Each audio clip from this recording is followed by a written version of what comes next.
We first met when we used to do volunteer work. We were organizing the Philam Fest, and then a couple years later we reconnected at the Rock Church. I was walking out of the 5 p.m. service. He was walking into the 7 p.m. service. I was with my best friend Kat at the time. Willy and we exchanged numbers, chatted a little bit. He asked to go to lunch. I remember walking away with Kat. She was like, "You're single, you're ready to mingle, you should totally date that guy." I was like, hell no, I think he's married. I wasn't interested. I remember the next day, like early in the morning, and Willy texted me asking if I wanted to go to lunch. And so we set up our first lunch meeting, which ended up, I guess, being kind of like a date. It was about 2006. Logged onto my computer, checked my MySpace. This friend request popped up. It said LL Cool J. It's like, what? Who the hell is LL Cool J? Got a picture of this random Filipino chick, little chubby, straight haircut, you know, like bangs or whatnot.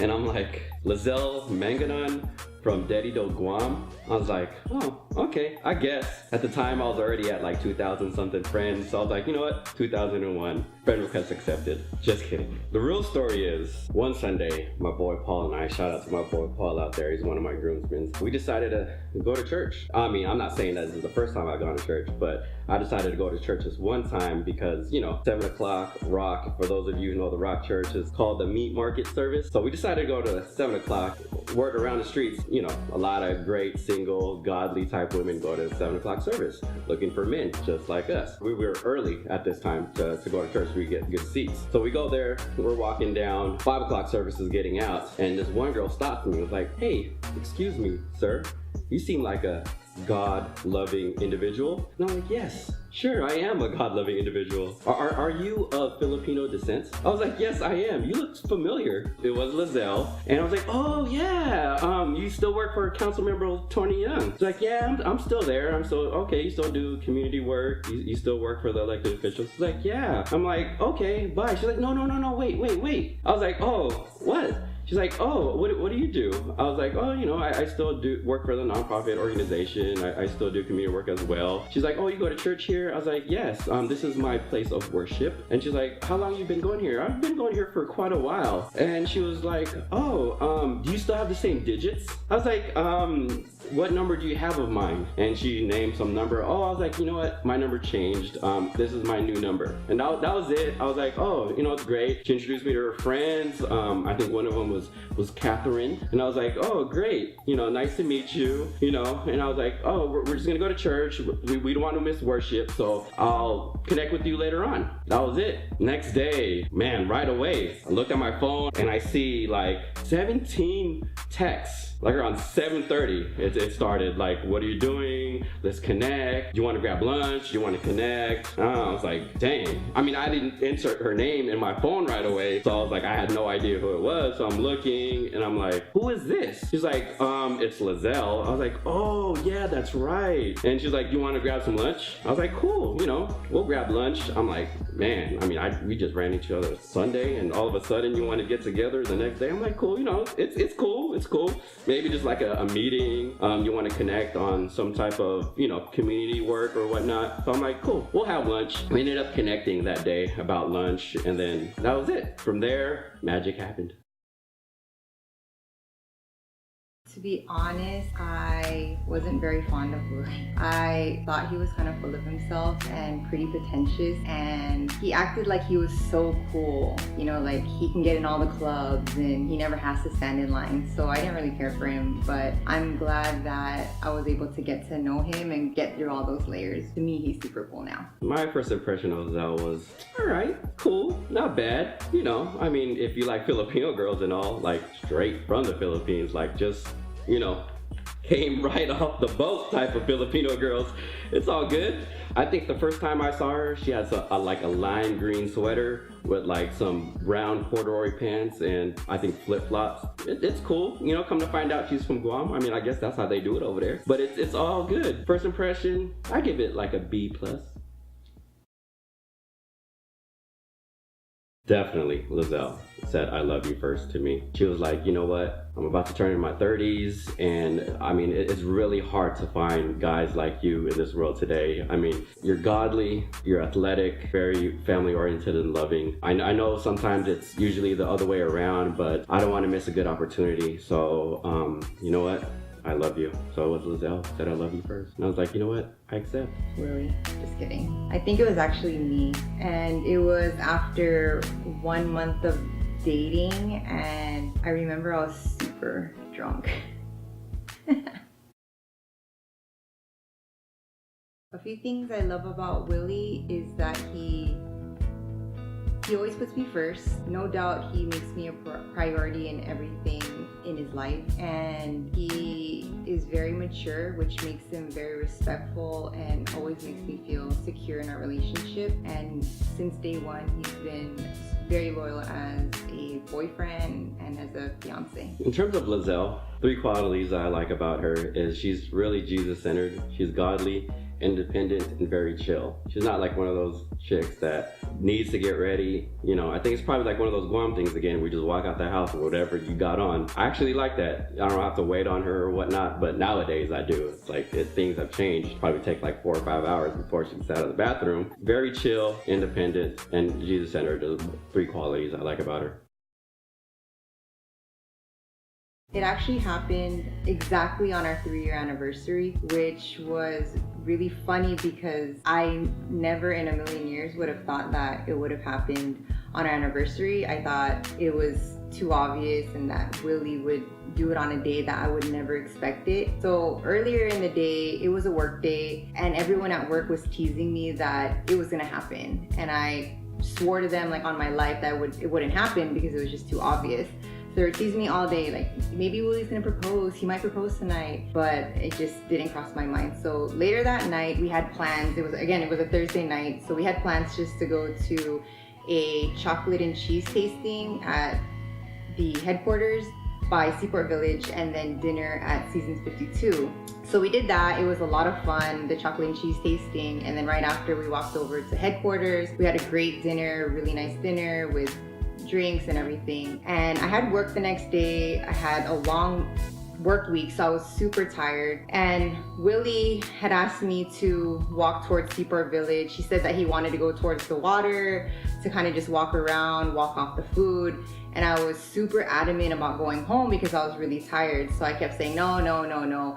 And I started to give him attitude, and I didn't realize it at the time, but he was acting super weird, and he kept pretty much, he was borderline forcing me to walk over to Seaport Village. And I was just like, no, no, no. So it was like this awkward situation because looking back, he was actually trying to walk me towards the water because he wanted to propose, like in a romantic setting, and, you know, go down on one knee and do that whole thing.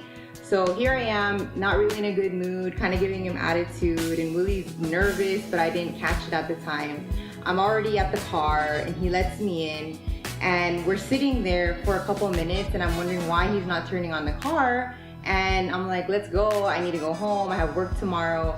And right then and there, and it was just really a blur, but right then and there, Willy pulled out the ring and asked me to marry him in the car, in the parking lot, by the headquarters. And it was actually a huge shock because I never thought that it would happen. It was, again, our 3-year anniversary, so I had been waiting for 3 years because I think I knew that Willy was the one when we first started dating. So yeah.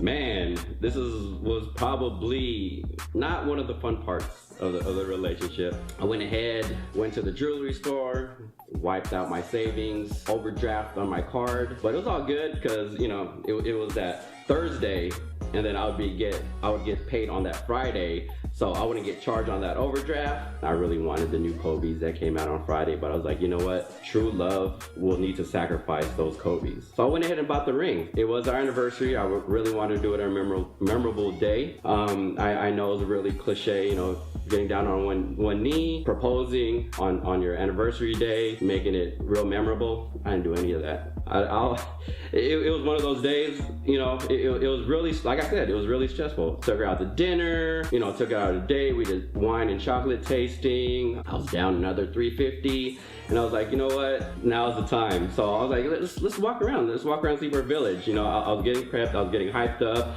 got my pregame, took my 2 shots of hen. I was ready to go. I was feeling it. I was in love. I was like, you know what? I'm about to do this. I'm about to do this. So we're walking. I'm like, let's go. Let's go walk around Seaport Village. And she's like, no, I'm real tired. You know, I have a work tomorrow. I was like, what?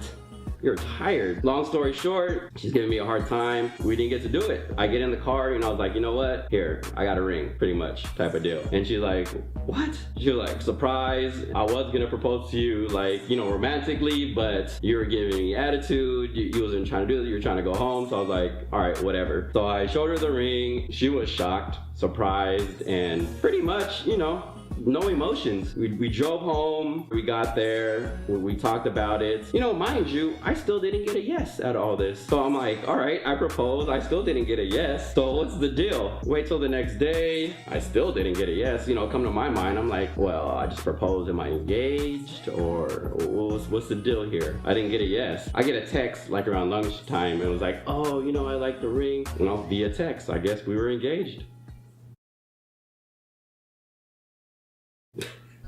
What the heck? Even though I'm wearing shorts right now, I usually wear the pants in a relationship. You know what I mean? What I say goes. I'm the coach. I'm the head honcho up in here. I know Willy thinks he wears the pants in the relationship, but we both know who's the real boss, and that's me. Because of course, I'm the smarter one and I make the better decisions in a relationship. Yes. It was a beautiful day. It's gonna be a beautiful night. Break out the champagne, everybody get a glass. Let's start it off sexy, what do you say? And all the ladies say. And all the ladies say. I think I like that. And all the ladies say. Welcome to the champagne life, where trouble is a bubble in a champagne glass. Dreams and reality are one and the same. And we gon' do it like this. Got an addiction for life in this baby. Like every day is my birthday. Know what I'm getting. And reserved for time, that's where I'm sitting. Me and my friends in about 6 Miss Independence. And my attitude so chillin', so breezy. Designer suit, I make this look easy. Sexy baby, don't you dare act like you don't see me. Baby, I know you see me. It's all about them fast car nights and them big boat days. Living this champagne life, everything's okay. Let's toast it up. Let's toast it up.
want you to drop, baby, drop, baby, drop. Got to drop all your love on me, drop, baby, drop, baby, drop. Drop 'cause I'm hungry, drop, baby, drop, baby, drop. Got to drop all your love on me, drop, baby, drop, baby, drop. Drop 'cause I'm hungry.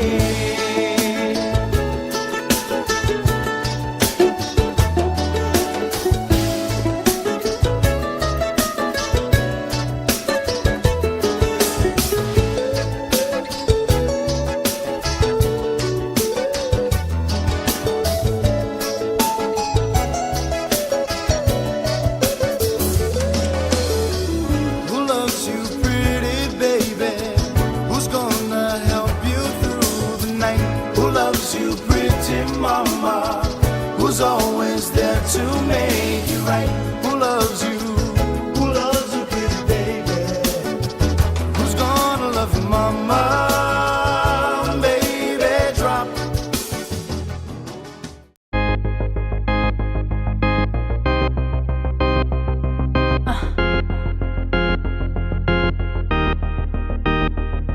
I love you like milk too, baby. I'm craving you, baby. Can't get enough of you, and I need you like a chest needs a heart. I'm a part of you, boy, and I know you feel it too. Boy, like MJ, glitter and white socks. We're like Whitney and the bodyguard, just like ATMs and credit cards. I was made for loving you, boy. See, there's some things that just won't change, and I'll always love you the same. Money come and go, but you completely. Only you, babe, believe it, yeah. Like black and white TV, our hits from the 80s, like jump ropes and boom boxes. This love is a classic, like old school movies. Love letters and prom queens, weekend drop-ins and chick flicks. This love is a classic. I trust ya. I will give you my heart and a beat and won't even blink, 'cause I know you got me, baby. I can see it. You and me together forever and ever. I'll never love another, baby. Boy, like MJ, glitter and white socks. We're like Whitney and the bodyguard, just like ATMs and credit cards. I was made for loving you, boy. See, there's